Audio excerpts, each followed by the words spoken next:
अस्सलाम वालेकुम। आज की वीडियो सिक्योरिटी गार्ड की ड्यूटीज एंड रिस्पॉन्सिबिलिटीज होटल में क्या होती है, इसको एक्सप्लेन करने से पहले मैं आपके साथ एक कोट शेयर करता हूं जो कि बड़ा फेमस है होटल में। जिन लोगों ने होटल इंडस्ट्री में काम किया शायद उनको पता होगा। The guest want security but they don't want to see the security guard. आपने शायद ये कोट पता नहीं सुना है या नहीं सुना, लेकिन मैं आपके साथ ये शेयर करता हूं कि गेस्ट मैनेजमेंट जो भी है वो सिक्योरिटी चाहती है, उनको फील हो कि हम सिक्योर है, लेकिन वो ये नहीं देखना चाहते कि सिक्योरिटी गार्ड हर जगह पे घूमे यूनिफॉर्म में। ये सिंपल एग्जांपल है। इसकी वजह क्या होती है ये कि अगर एक जगह पे ज्यादा सिक्योरिटी होती है तो गेस्ट को वो फीलिंग आती है कि यार इधर पता नहीं क्या मसला है कि इतनी ज्यादा सिक्योरिटी घूम रही है। सिक्योरिटी की ड्यूटी रिस्पॉन्सिबिलिटीज होटल में डिपेंड करता है कि वो होटल कौन सा है, मींस कौन सी कैटेगरी में आता है, या वो 1 स्टार 2 स्टार 3 स्टार 4 स्टार या 5 स्टार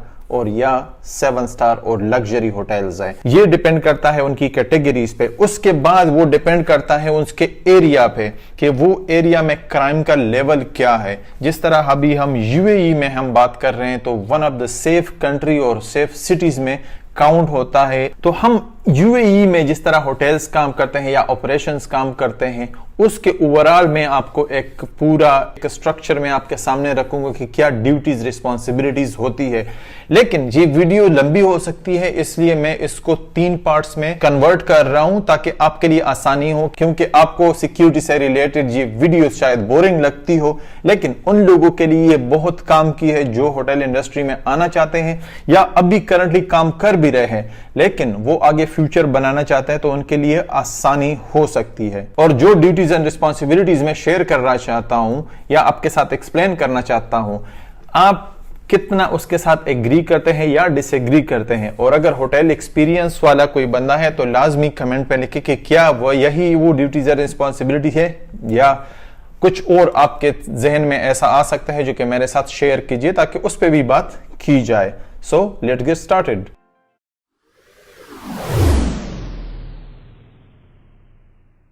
तो हम स्टार्ट करेंगे पहले बेसिक से, जो बेसिक ड्यूटीज एंड रिस्पॉन्सिबिलिटीज होती है जो कि हर जगह पे हर होटल में ये हो सकती है या ओवरऑल होटल्स में यही ड्यूटीज एंड रिस्पॉन्सिबिलिटी हो सकती है। सबसे पहले जब आप ड्यूटी ज्वाइन करते हो तो मॉर्निंग ब्रीफिंग होती है। बेशक उसको आप मॉर्निंग ब्रीफिंग कहें क्योंकि शिफ्ट जब चेंज होती है उस टाइम पे ब्रीफिंग होती है जिसमें आप टेक ओवर और हैंड ओवर करते हो। जितना भी ड्यूटीज या कुछ ऐसे काम हुए हो जो कि फॉलो अप वो मांगते हैं आप उधर से स्टार्ट करते हो। फिर उसी मीटिंग में गेस्ट की इंफॉर्मेशन, उसकी होटल की इंफॉर्मेशन या ऑक्यूपेंसी है कितनी है, और अगर कुछ ट्रेनिंग से रिलेटेड भी बात हो सकती है, रिफ्रेशर ट्रेनिंग होती है, तो सारी ये ब्रीफिंग में होती है।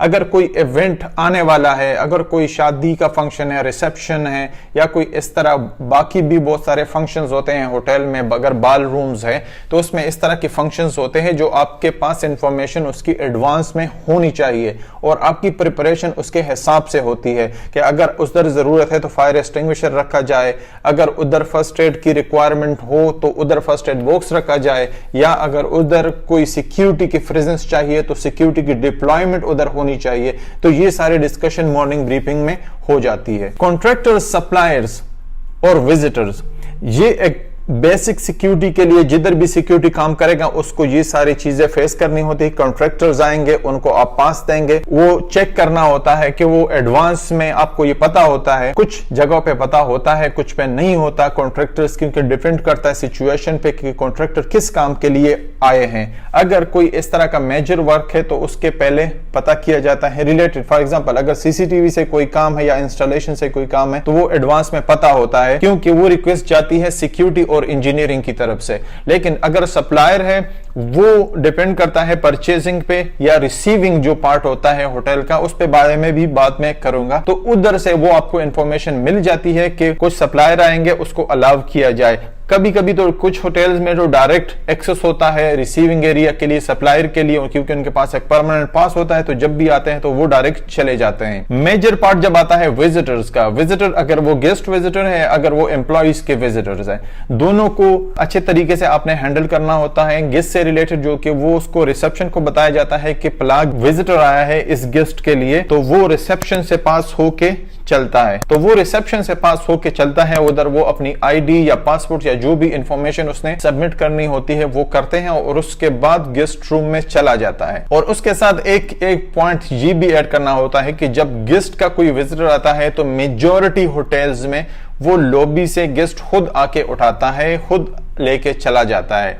कुछ होटल्स में जो कि 5 स्टार है या कुछ ऐसे उनकी पॉलिसी हो सकती है जो कि बिलमैन उसको अलाउ कर देता है या एक्सेस कार्ड दे के उसको भेजा जाता है। कॉन्ट्रैक्टर से आगे जब बात होती है तो 2 तरह के काम होते हैं होटल में, एक सॉफ्ट वर्क होता है, दूसरा हार्ड वर्क या हॉट वर्क होता है। अब इन दोनों में फर्क क्या है? एक जो डेली बेसिस पे रूटीन काम होता है, अगर कोई कॉन्ट्रैक्टर आता है और वो छोटा मोटा कुछ काम करता है, अगर कोई फॉर एग्जांपल कोई मशीन खराब हो गई, जिस तरह सीसीटीवी का कोई काम हो गया या जिस तरह इंजीनियरिंग से रिलेटेड काम हो गई, कोई मेंटेनेंस का काम हो गया, इस तरह की चीजें होती हैं तो इस तरह के लिए नॉर्मल वर्क परमिट या सॉफ्ट वर्क परमिट बनाया जाता है। ये पेपर इंजीनियरिंग की तरफ से मिलता है, उधर वो फिलअप करते हैं, फिर सिक्योरिटी के पास आते हैं, सिक्योरिटी उसको साइन करता है और ये पूछता है कि इसके फायर अलार्म डिसेबल करने की जरूरत है, क्योंकि अगर स्मोक हो सकता है, डस्ट हो सकता है जिसकी वजह से फायर अलार्म आ सकता है, ये सारी इंफॉर्मेशन हो सकती है।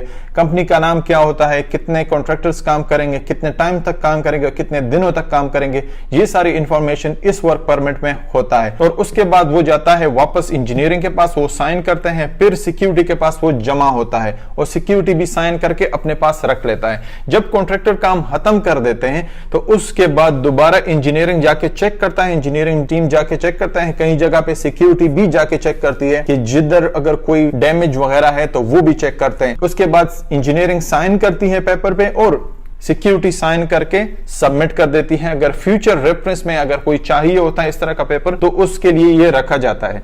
अब हार्ड वर्क का थोड़ा सा डिफरेंट होता है, उसके लिए बाकायदा मैनेजमेंट की परमिशन ली जाती है। मैनेजमेंट में इंक्लूड उसके होटल मैनेजर तक या जीएम तक चला जाता है, क्योंकि बड़े काम होते हैं। डायरेक्टर ऑफ इंजीनियरिंग या मेंटेनेंस मैनेजर इससे परमिशन ली जाती है और बाकायदा सिक्योरिटी की इन्वॉल्वमेंट इसमें होती है, क्योंकि उधर भी आपको टाइमिंग कितने डेज के लिए होगा, कौन से कॉन्ट्रैक्टर्स होंगे, उनके एडवांस सारे आपने इंफॉर्मेशन कलेक्ट करनी होती है। और कॉन्ट्रैक्टर कंपनीज हमेशा ये सबमिट करते हैं डॉक्यूमेंट्स, क्योंकि उनको भी पता है कि कितने सेंसिटिव काम होते हैं। अब हार्ड वर्क का मतलब क्या है? हार्ड वर्क वही काम होता है जिसमें हजर्ड मटेरियल के आग लगने का खतरा हो सकता है, कोई गैस खारिज होने का मसला हो सकता है जिससे प्रॉब्लम हो सकती है, कि जब कोई ऐसी फ्लेमेबल वर्क हो रहा है या इस तरह का कोई काम हो रहा है जिसमें रिनोवेशन होता है, कोई बिल्डिंग या होटल की दीवार या इस तरह के जितने भी बड़े बड़े काम हो सकते हैं जिससे नॉइस भी जा सकती है, जिनमें ड्रिल मशीन इन्वॉल्व होता है, इस तरह के जितने भी काम होते हैं उसके लिए हार्ड वर्क परमिट होता है, जो कि आप स्क्रीन पे देख सकते हो। ये एक एग्जांपल के तौर पे मैं आप शामिल कर रहा हूं, क्योंकि ये तो सेफ्टी से रिलेटेड है, लेकिन तकरीबन इसी तरह का वर्क परमिट होता है। एक पेपर होता है सिंपल, लेकिन उसके लिए कुछ रिक्वायरमेंट्स होटल्स पे डिपेंड करती है कि उनकी पॉलिसी उसके लिए क्या होती है। इसके बाद आता है लॉस्ट एंड फाउंड हैंडलिंग।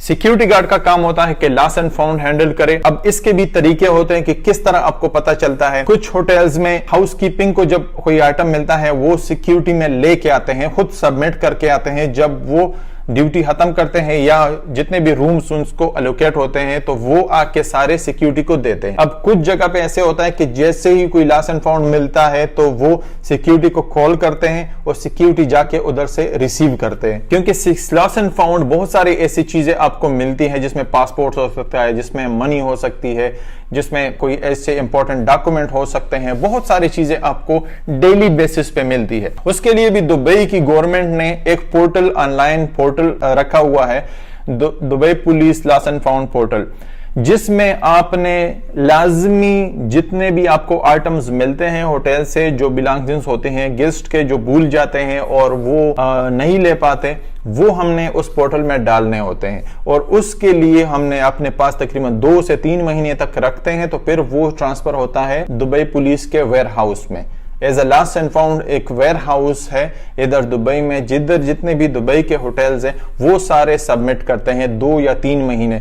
इसमें आपकी अपनी होटल की पॉलिसी भी हो सकती है, लेकिन फॉलो करना होता है दुबई पुलिस की जो पॉलिसी होती है कि उनको कब रिक्वायर्ड होता है, वो कब चाहते हैं कि आप उस सबमिट करें। और बाकायदा इंस्पेक्शन होती है, दुबई पुलिस वाले आते हैं, बाकायदा चेक करते हैं कि आपका स्टोर किधर से, आपने लास्ट टाइम सबमिशन कब की थी, लास्ट एंड फाउंड के आइटम्स कब सबमिट किए थे, ये सारी चीजें आपने रखनी होती है। और अपने होटल के अंदर में अगर कोई चीज वापस देना होता है, अगर गेस्ट आके अपनी चीज के बारे में पूछता है, बाकायदा एक पेपर वर्क होता है, सबमिट करना पड़ता है, उसकी एमिरेट्स आईडी, उसका पासपोर्ट, ये चीजें लेके फिर आप गेस्ट के सिग्नेचर करते हो। अगर गेस्ट खुद नहीं आता और वो किसी और को बेचता है, उसके लिए भी अलग से एक तरीका है, एक मेथड यूज करते हैं जो कि अपने होटल, वो भी फिर होटल पर डिपेंड कर सकता है कि उनकी क्या पॉलिसी वो रखते हैं। नॉर्मली यही होता है कि गेस्ट को बोला जाता है कि आप हमको ईमेल करें और गेस्ट का नाम, जो बंदा लेने के लिए आएगा उसका नाम मेंशन करे और उसका आईडी उसके बोले कि वो अपने पास ओरिजिनल आईडी या पासपोर्ट लेके आए। ये तकरीबन नॉर्मल बेसिक इस तरह की ड्यूटी